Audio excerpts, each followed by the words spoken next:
Hey guys, SoCal Val here. You are listening to the Hitting the Turnbuckle podcast.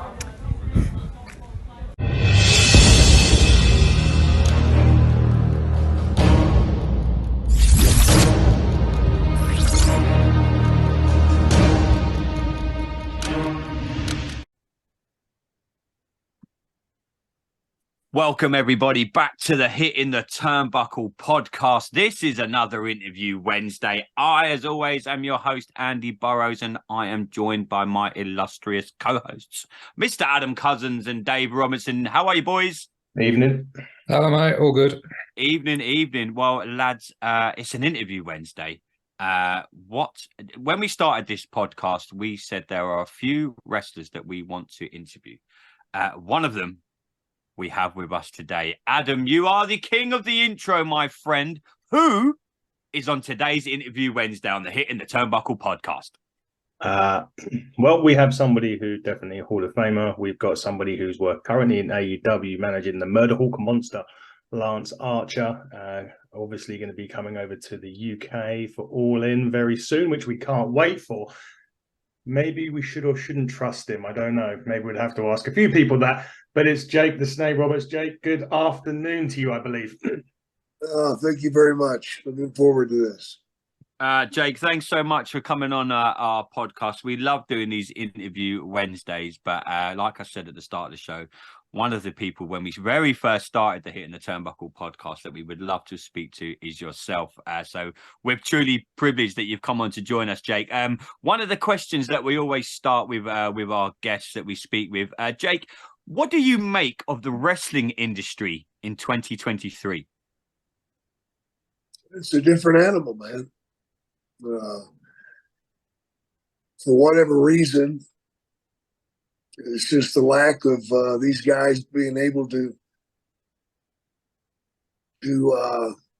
hone their skills, if you will. You know, the guys today are working main event matches a year in. I can't imagine doing that. I mean, it took me a few years to get my shtick together, and these guys today are flying at it, man, right and left, and they're sacrificing their bodies, and for the simple reason that they don't know how to do it any other way. Yeah, true. That's the shame. Yeah, what do you think that obviously we're now in an era where we've got WWE Network and there's wrestling there's wrestling content everywhere you look now. You've only got to open a laptop, a cell phone, anything, you can get wrestling content. When you first broke into the business, did you ever think we'd be in a situation where we are now with wrestling? I remember the days where we struggled, especially over here in the UK, to get one wrestling show a week. I mean, now wrestling is absolutely everywhere. I mean, compared to when you broke into the business, when it was in the 80s and the early 90s, when we couldn't get a lot of wrestling content. No. Does it even amaze you now where the wrestling world has gone? Yeah.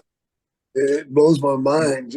Look at all the content we're getting every week, the hours and hours and hours, man. It's crazy, you know, and you wonder when it's going to change. And it will change, but who knows when? I mean, they're definitely successful, and until they're not successful, it's not going to change. And I don't see anybody dropping the ball. No, very true. Go on, Adam, my man. Jake, I need to talk Lance Archer with you. He's got a mutual friend of ours that wrestles in the UK scene. His name's Taylor James over here, so he knows Lance very well. But coming into AEW and then transitioning to sort of managing Lance, have you sort of I know Lance is quite experienced anyway in wrestling, but did you pass down any psychology? Because you were a really good psychologist in the ring, and your ring work was in, you know. I would like to think that I've helped him with the psychology end of it and with his interviews. We've spent a lot of time doing interviews and talking about them, but he's learned. He learns quickly, and he's such a great guy and a great talent. You know, a man his size that can do what he can do it blows my mind. Yeah. I've seen some of it. I mean, some of the stuff I've seen of Lance's career it has been amazing, and I'm really looking forward to seeing what's to come. But forgive me for not. I need to talk all in with you quite quick because obviously you're coming over here to the UK. Right. 77,000 tickets, $9 million gate. You're going to sell it out. Was it initially? I mean, I said it at the time. I thought it was quite a ballsy move to come and do Wembley Stadium, not arena, the stadium. The first ever time you've come over here with AEW stadium show. No matches have been announced yet, but 77,000 tickets. Did it even surprise you? Oh God, yeah. How could it not? Yeah. They haven't even announced a match. Yep. And it's sold out. So. Hopefully we'll be on it. No, definitely. You gotta be, surely. Oh, you gotta be. Can't come over here and not have you on it, Jake. Jeez, that would be a huge mistake. Yeah, that Dave. Hey Jake. I just wanted to ask you, Jake, about your AEW run. How you think it's gone so far, how you envision it going in the future. I think as fans, we'd like to hear a bit more of you cutting promos backstage. I think that's something that you did a little bit more so earlier on in AEW. Is there any plans to do any, is that something that you pitched to Tony Khan at all or talked to Tony Khan about? Well, we pitched a few things to Tony, but right now he's going in a different direction. There's not much we can do about it. We're certainly ready to do bigger things, and we're certainly ready to grab the ball and run with it if we were given the chance. But that's all up to Tony Khan. Also, Jake, we've spoke to veterans and legends in the past, talking about some of the younger wrestlers these days. Perhaps they don't have the conversations with wrestlers such as yourself, about asking to watch their matches and to critique them and help them with the psychology. Are the guys in AEW other than Lance that turn to you to ask for advice? Yeah, there's a few guys that do, definitely. Yeah, I'll keep them. I don't want to throw them out there. No. Jake, if a younger Jake the Snake Roberts was starting now, do you think like you would benefit from like the NXT system and stuff like that? Because I've read about how you got into the business. We've spoke to former wrestlers, how they were just working at a gym and then the next thing they've been spotted. I mean, it's very different nowadays. You've got like the NXTs of this world. Gone are the days of like going, oh, there's someone in a gym and I want to turn them into a wrestler. I mean, how do you think a younger Jake the Snake would have fitted in if he was starting out in the business now? Oh, I think I would have benefited tremendously. Have the opportunity to have a place that you can go train and work and still feed yourself. In my day, brother, it was a job, man. I remember getting $10 and $15 payoffs, back in the 70s. And I don't care how good money was, $10 or $15 ain't no money. No, that is very true. Has it surprised you how much the wrestling industry has changed? Is there anything? I mean, we mentioned at the start of the show about how much content there is now. Is there anything you miss from the old days that you think's gone out of the industry and gone out of the business? Yeah, I miss the old programs, man, where it lasted, 2 or 3 months. Yeah, you would actually go through steps. And you do the slow build. I miss that. That's storytelling, and that they don't do that anymore, man. They blow it in and blow it out in a week. Yeah, they certainly do. I said we're big fans of long-term storytelling or storytelling with a purpose anyway.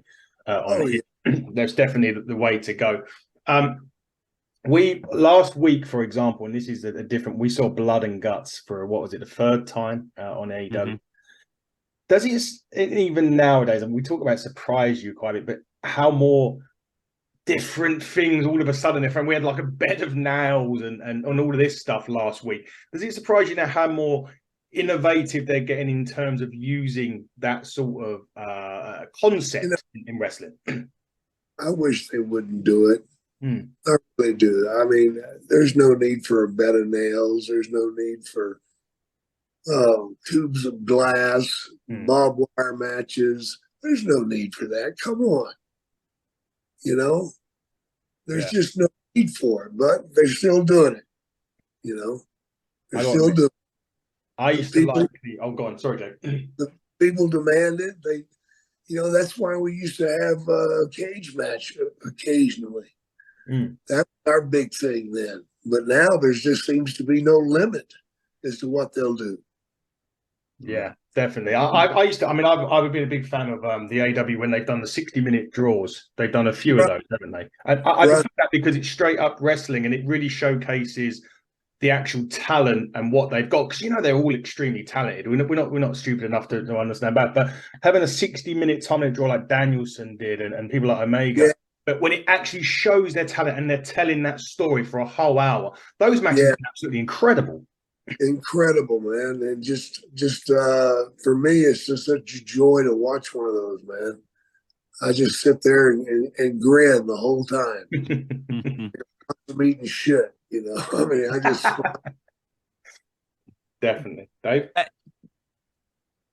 I'll go carry on. Sorry, but yeah, Jake, just one. I was speaking to a few friends today, and we said that like we were interviewing you tonight, and one thing we just want some of the greats that you work with throughout the industry now that have gone down as Hall of Famers like yourself. What was it like working with people like the Macho Man Randy Savage, household names that just roll off the tongue now? But for us to sit down and actually speak with someone like yourself, who you know, you are one of the greatest of all time. What's it like when you go into a story with like the Macho Man, with Hogan, with people like that? Some of the earthquakes of this world. I mean, some of our younger listeners might not remember. You had one of the greatest stories ever told with Earthquake. I remember you being tied up on the ropes and Earthquake squashing Damien, and it was a big thing. I remember when I was a kid then, it was like, oh my God, what is that? Blew my mind as like a 9-year-old. What was it like for you though? Now you look back and you reflect on it, what is one of the greatest careers ever. What was it like for you just working with some of them legends?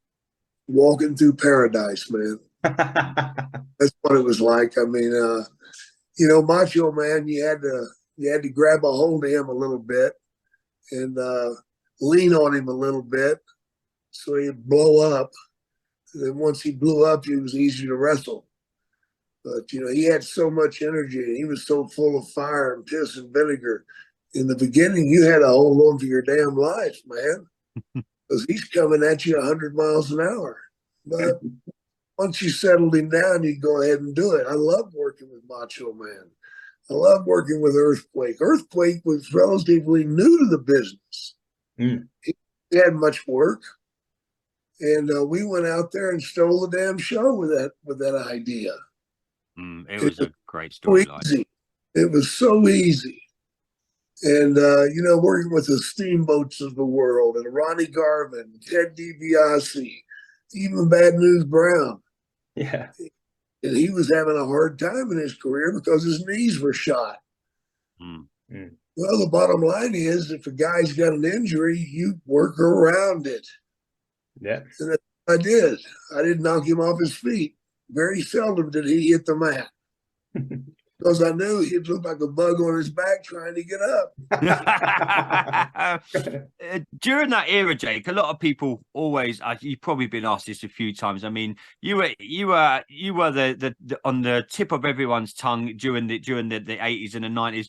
What is it, the reason that you think WWE or WWF then never felt to put the big strap on you? I mean, people ask it all the time. I mean, we've chatted about it on our show, likes of yourself, the British Bulldog, Ted DiBiase, never really got to, you know, why were they never made world champions? I don't know. I mean, it's probably a question that you've been asked a lot. I mean, it always amazes me how Vince never looked at the character that is Jake the Snake Roberts and thought, you know what, we're going to push this guy to the moon, because they pushed you and pushed you and pushed you, but they signed to get you to a level, and then you're like, well, come on then now, let's give him the big one. Let's put the title on him, and I'd love to have seen you run with the belt for like a Roman Reigns kind of run, just because a few reasons. Your in-ring ability was incredible, but I don't think there's been many people better in the industry of cutting a promo and telling a story. And I think that's key here. I think you would have told a great story as the WWF champion. I mean, did you ever speak to Vince about, hey, look, why have I never been given the opportunity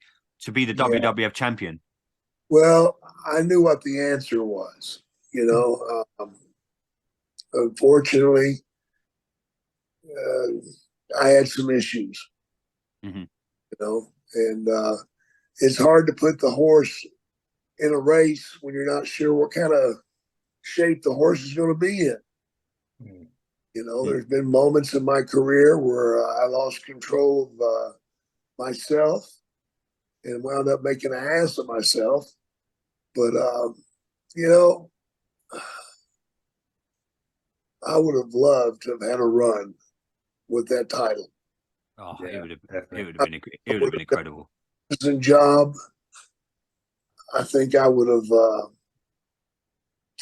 raised the bar for everybody. You know, I really do. Jake, just touching on that, you know, somebody obviously that's helped you over certainly recent years is Diamond Dallas Page. Right. I've been rehabbing an injury myself, and I've discovered DDPY, and it's massively helped me in my recovery from 2 slip discs. Great. Are you still doing DDPY? Are you still kind of hanging out with Dallas? And yeah.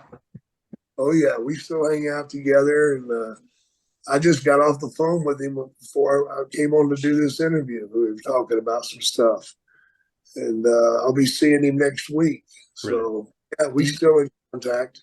Are there a lot more wrestlers that have started incorporating yoga now, particularly since Diamond Dallas Page gave it that spin, you know, not your mama's yoga? Yeah, there's a lot of guys. Jericho is one of the ones that really benefited. He was out of the business. He wasn't coming back. And Dallas got him doing the yoga, and he was able to straighten his back out, and he was able to come back and look what he's doing. Yeah. You know, there's a lot of guys that are doing it. A lot. There is, and it's a wonderful thing to see as well. We love it with some of the stories. I mean, not even just with wrestlers, but the stories of people like us that have like you know started it and they couldn't walk. They're in wheelchairs. It's amazing. It is amazing.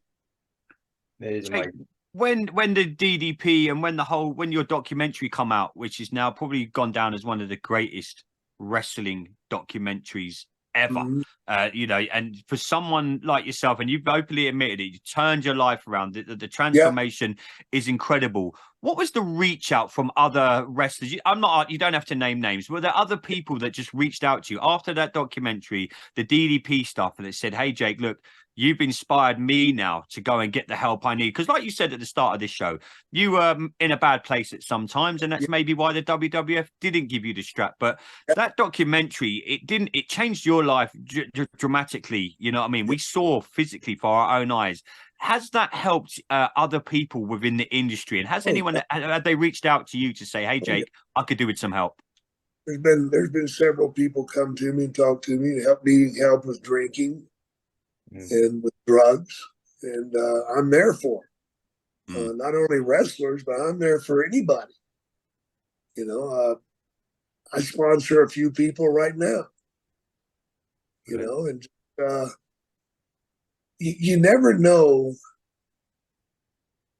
how much of an impact you have until people start calling you and asking for the help. Yeah, and you give them that help, and they become successful, or they make it over the hump. What a joy that is. I know I got a letter from a 9-year-old kid thanking me for helping his daddy quit drinking. Wow.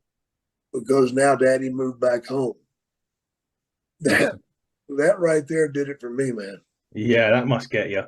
when you get that must be. I mean, I've got an 8-year-old, and I couldn't even imagine leaving his side, you know, being addicted to anything. But you know, to get something like that from an 8-year-old, I think I would. I think I don't cry often, but I think I would if that ever happened. I did.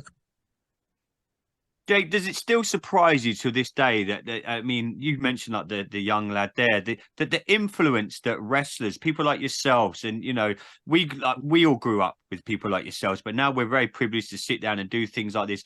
Does it still surprise you now the influence? I mean, wrestling sometimes gets a bad rap, but we're always here about preaching the good about wrestling, about the good that it brings into the world. I mean, it's always that it suspends reality. If I've had a bad day at work, I've got stuff going on in my private life.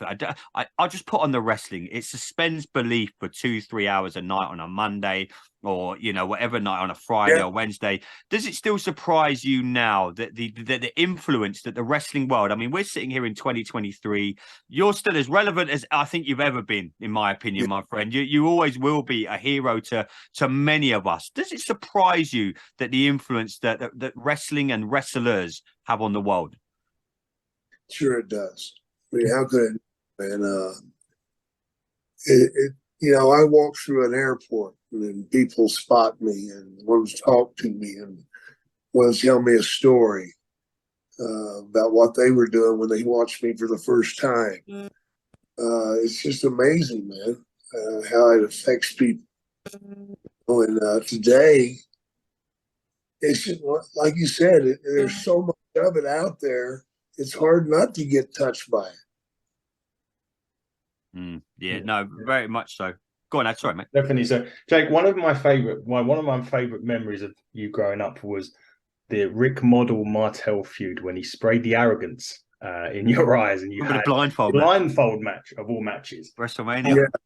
That for me was we talk about match types earlier, and that was amazing. But the question I was going to get to was your DDT, which was without a doubt one of the best finishes in wrestling. It was the best. It was, yeah, without a doubt. You'd hit that, game over. Right.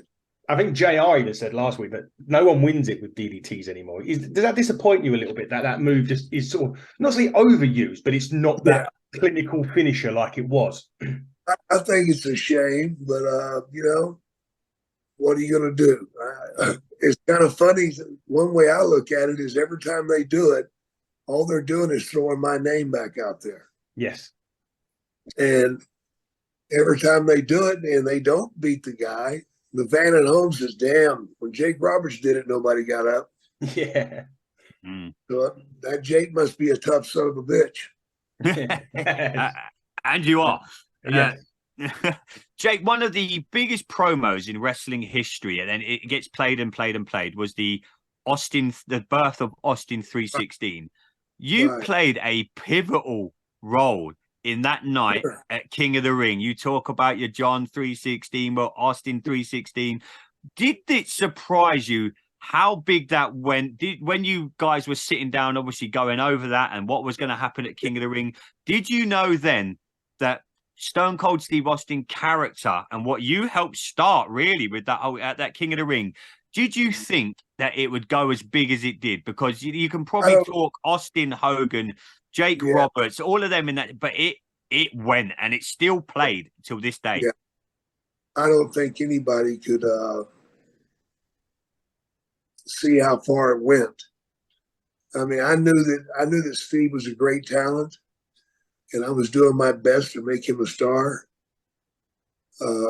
Previously, before the matches, leading up to that, he was talking to me every other day, asking me advice. What am I doing wrong? What am I doing right? Trying to figure out his character. And we did the King of the Ring thing, man, but nobody could guess how far it would go, because it went a long damn ways, man.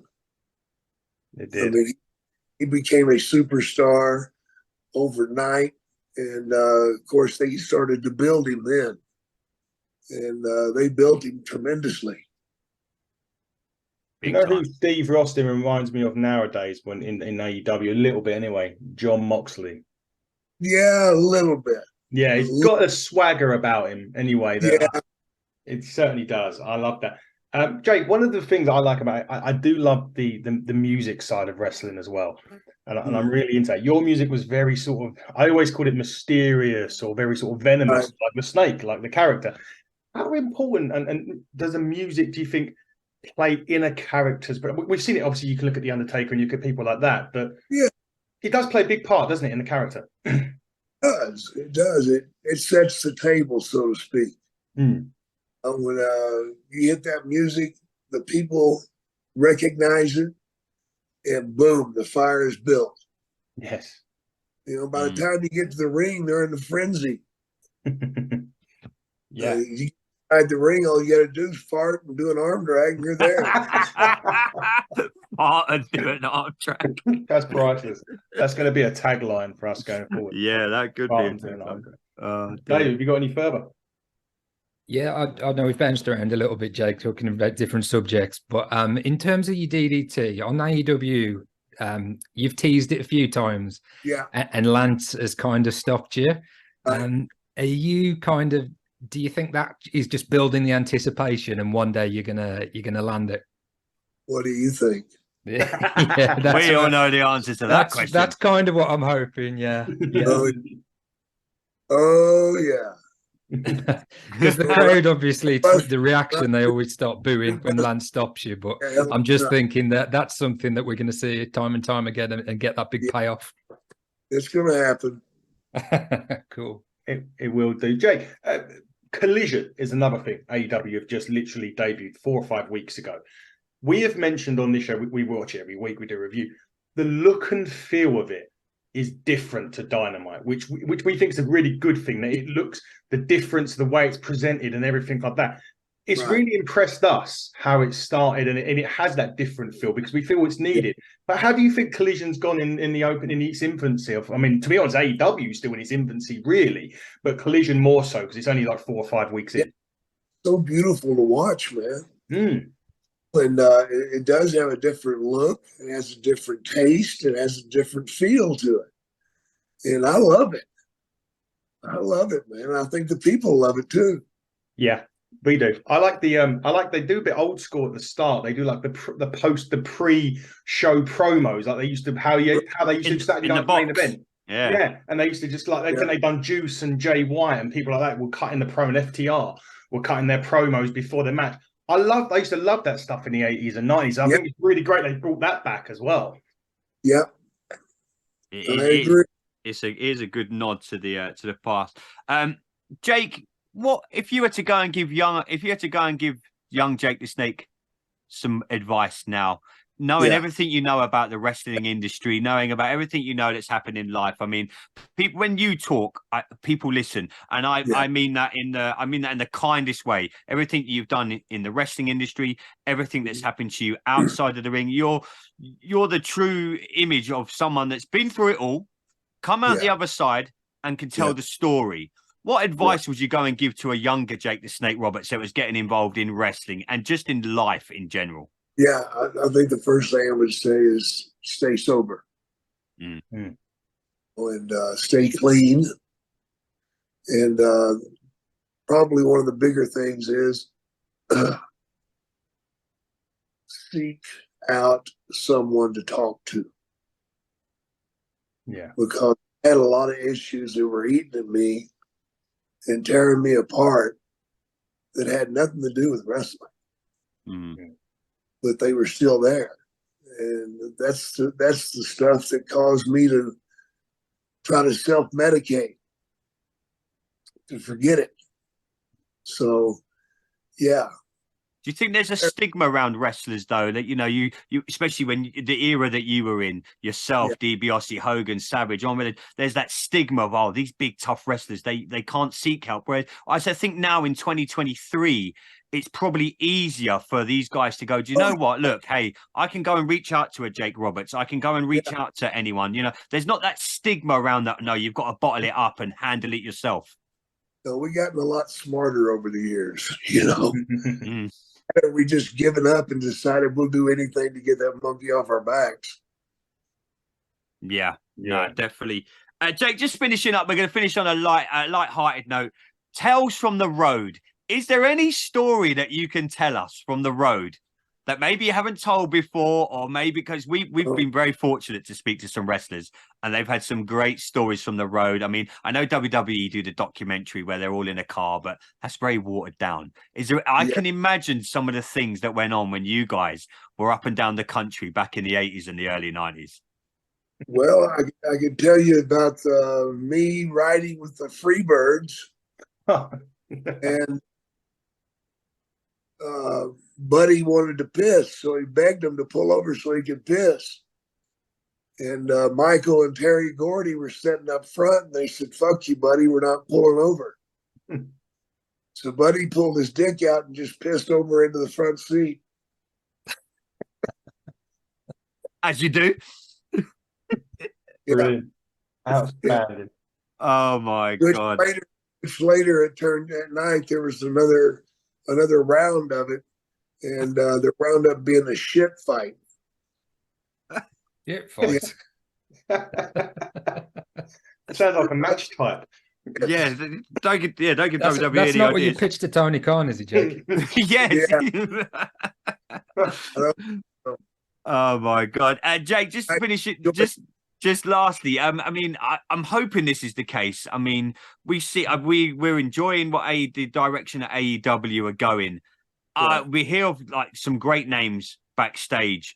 I'm hoping that you're one of them that's involved in some things that are going on in the AEW, whether it's promo classes, whether it's people coming to you asking for your advice, whether it's Tony himself saying, "Hey, look, I think that they need to lean on people like," I'm not just talking AEW, I'm talking WWE, Impact, all the people that have literally been there, done it, got the t-shirt, had the great matches, had everything. Right. I'm hoping AEW are doing that with yourself, Jake, and they're saying to you, "Hey, we want to use all the knowledge you've got. Please tell me that they're using it." Yes, they are. They have me teaching people how to do promos. Good. Yeah, I don't think there's anyone better at teaching promos than Jake the Snake Roberts. I don't know what you guys think. But Not. maybe that's just me. But Jake, thank you so much for taking the time to come on and chat with us on the Hitting the Turnbuckle podcast. I know your time's very precious. We're all three of us are going to be at AEW All In. I swear to God, the second pray to God your music hits, I will literally be that 10-year-old boy again, getting goosebumps, saying that I'm getting to see one of my favorite wrestlers again live. We're so happy to see you healthy. We're so happy to see that you're still involved in the industry, Jake. It means the world to us that you're still doing what you do, my friend. So from us here at the Hitting the Turnbuckle podcast, we wish you nothing but future success, my friend. Thank you, and God bless you guys. Take care. Thanks, Thank you, Jake. Take care. Thank you. Ladies and gentlemen, this has been another great interview Wednesday of the Hitting the Turnbuckle podcast. It's not every day you get to sit down and chat to one of your absolute childhood heroes. I've been your host, Andy Burrows, joined by my illustrious co-host, Mr. Adam Cousins, Mr. Dave Robinson. Till next time, everybody, buckle down. Stay safe.